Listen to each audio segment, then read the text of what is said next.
Hello students, welcome to be may created. Channel पर पहली बार आए हैं तो सब्सक्राइब कर लेना।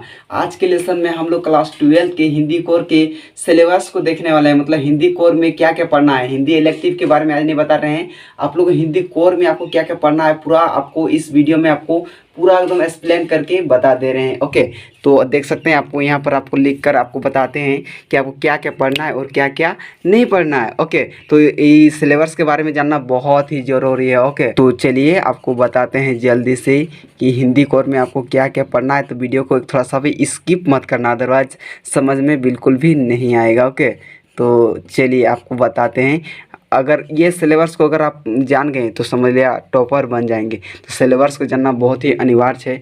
तो चलिए आपको वहाँ पर लिख दिए हैं 12 क्लास का है ये, है ना। तो चलिए नंबर 1 में आपको क्या पढ़ना है उसको सबसे फास्ट में आपको देखना है। तो चलिए मेरा बुक में चलते हैं। हाँ तो फ्रेंड्स, हम दूसरा फुटेज पर आ गए हैं और आप लोग बताते हैं सिलेबस के बारे में। और मैं बहुत दिनों से वीडियो नहीं बना पा रहा था बिकॉज कुछ प्रॉब्लम था मेरे घर में।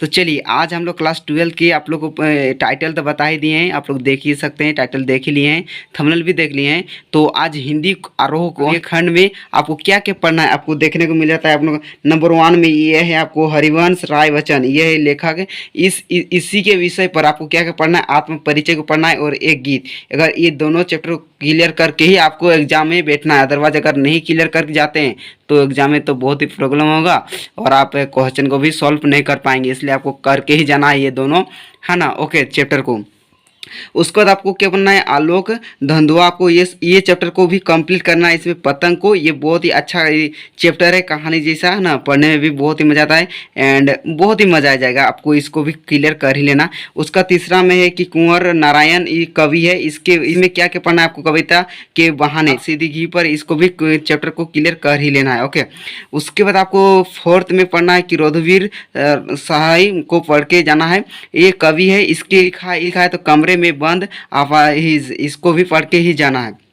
मतलब 4th में कमरे में बंद अपाहिज को भी पढ़ के जाना है। 5th में है कि शमशेर बहादुर सिंह, ये है उषा को भी पढ़ के ही जाना है। ये भी बहुत ही अच्छा चैप्टर है, मतलब कि शमशेर बहादुर सिंह, इसको भी पढ़ के ही जाना।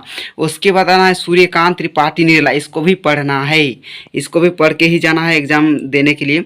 उसके बाद आपको अगर ये चैप्टर को अगर आप सिलेबस को भी नहीं पढ़ते हैं ना, पूरा बुक को भी पढ़ लेते हैं तो आपका जीवन में काम देगा। लेकिन सिलेबस पता रहता है तो एग्जाम में बहुत ही आसान हो जाता है सॉल्व करने में। ओके, तो इसमें आ जाता है सूर्यकांत त्रिपाठी निराला, इसमें बादल राग को पढ़ के जाना है। उसके बाद तुलसीदास ने लिखा है, ये दोनों चैप्टर को पढ़ के ही जाना है। जैसे कि कविता वाली, इसको पढ़ के जाना है ना, उत्तराखंड से पढ़ के ही जाना है दोनों चैप्टर, मतलब तुलसीदास का दोनों चैप्टर को पढ़ के जाना। ओके, उसके बाद आना है 8 में है कि फिराक गोरखपुरी, ये लेखक का नाम है और इसमें क्या रुबाइया पढ़ना है। इसको रुबाइया को पढ़ के एग्जाम आराम से दे देना है और पढ़ के ही जाना है एग्जाम लिखने।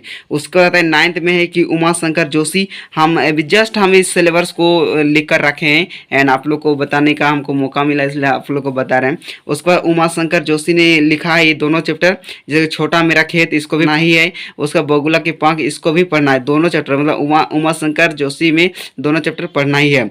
उसके बाद आता है 10 में है कि महादेवी वर्मा में क्या पढ़ना है, भक्तिन को पढ़ के ही जाना है, पूरे पढ़ना है। उसके बाद जनेंद्र कुमार में बाजार दर्शन, जो बाजार में जिक्र किया गया है एंड उसके बारे में पूरा पढ़ना है। उसके बाद धर्मवीर भारती, इसमें क्या पढ़ना है तो काले मेघा पानी दे, ये भी बहुत ही मज़ा आ जाएगा।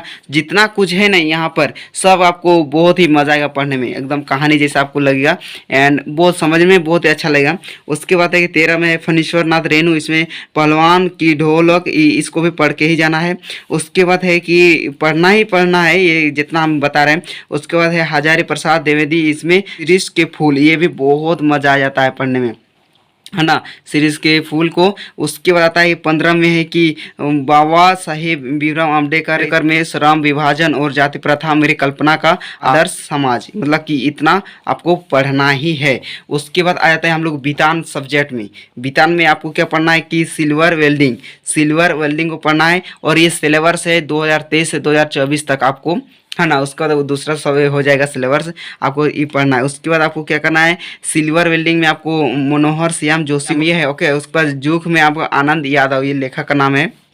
उसके बाद है कि अतीत में दबे पाँव, ये उसके बाद थानवी को पढ़ना है। उसके बाद आ जाता है, ये आपको क्लियर कर ही लेना है। उसका अभिव्यक्ति और माध्यम, अभिव्यक्ति और माध्यम से तो पूछा ही जाता है एग्जाम में, तो आपको क्लियर करके ही जाना है। एंड आपको क्लियर कर लेना, कि क्लियर अगर कर लेते हैं तो बहुत ही अच्छा बात है, बाद में प्रॉब्लम नहीं होगा।